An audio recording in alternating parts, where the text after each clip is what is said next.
Joanna Dennehy. On an overcast March morning in 2013, a farmer in Peterborough, England, spotted something floating in a drainage ditch.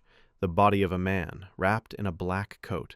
Police would soon discover two more bodies in similar ditches, all men, all stabbed repeatedly in frenzied attacks. The killer was 31-year-old Joanna Dennehy, a woman with no prior connection to her victims, no financial motive, and most chillingly, no remorse. She later told a psychiatrist she killed for the fun of it, describing the murders as Moorish, like an addiction. While the country was still in shock, CCTV footage emerged of Dennehy shopping with her accomplice, smiling and joking hours after the killings. When her trial came, she smirked through sentencing, becoming one of only 3 women in British history to receive a whole-life prison term. Robert Maudsley. In the 1970s, in Britain's toughest prisons, inmates began to whisper about Hannibal the Cannibal. Robert Maudsley, born in Liverpool in 1953, had endured a violently abusive childhood. His first killing took place outside prison, but it was inside that his legend grew. In 1977, he and another inmate barricaded themselves inside a cell with a convicted child molester.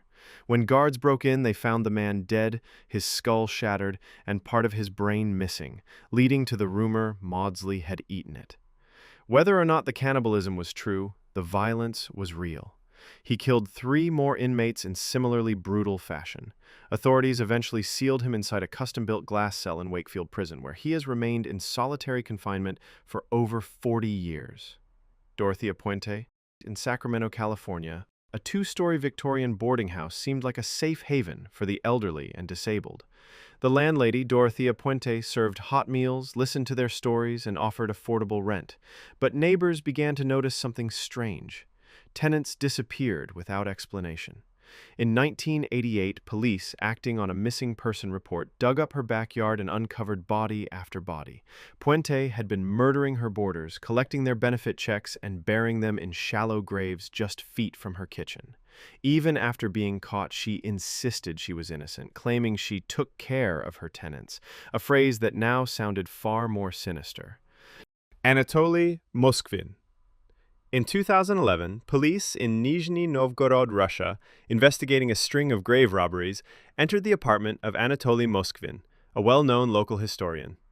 At first, it looked like a cramped museum of antique dolls. Then, detectives noticed the dolls had human-like hands.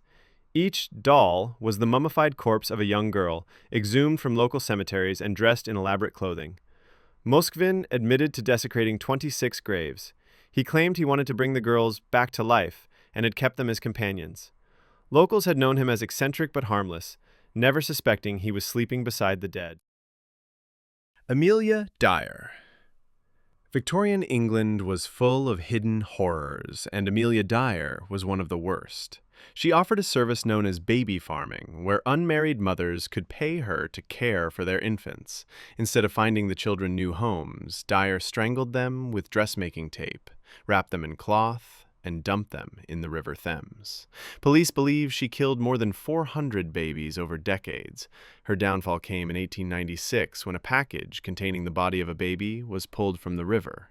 The wrapping paper bore her address. The press dubbed her the Ogress of Reading, and she was hanged later that year. Linda Hazard. Washington State, USA, early 1900s. In the pine forests of Washington State stood Wilderness Heights, a sanitarium run by Linda Burfield Hazard, a woman who called herself a doctor. Her treatment for all illnesses was fasting. Patients were fed only small amounts of tomato or asparagus broth for weeks, sometimes months. Dozens died under her care, including a wealthy British woman whose sister barely survived. Hazard would often claim her patients' jewelry and cash after their deaths. She served a brief prison sentence for manslaughter, but continued practicing until her own death, ironically caused by self-imposed fasting. Ahmad Siraji, Indonesia, 1980s through 90s. Deep in the sugarcane fields of North Sumatra, Indonesia, villagers found a half-buried body, then another and another. The trail led to Ahmad Siraji, a cattle breeder who also worked as a shaman. He confessed to murdering 42 women between 1986 and 1997, believing a spirit had told him killing them and drinking their saliva would give him supernatural powers. Most victims came willingly, seeking love spells or fortune-telling. He would bury them waist-deep, strangle them with a cable, and turn their heads toward his house, a ritual meant to channel their energy. Elizabeth Wetlaufer. Between 2007 and 2016, in care homes across Ontario, Canada, elderly patients began dying unexpectedly. No one suspected foul play, until nurse Elizabeth Wetlaufer walked into a police station and calmly confessed to 8 murders. She had injected her victims with insulin, describing the act as giving her a red surge, a rush of power and relief. Her victims ranged from 75 to 96 years old, many with no family to advocate for them. The case led to a national inquiry on elder care, as the quiet killer had gone unnoticed for nearly a decade. Thanks for watching. Subscribe for more true stories of the world's darkest minds.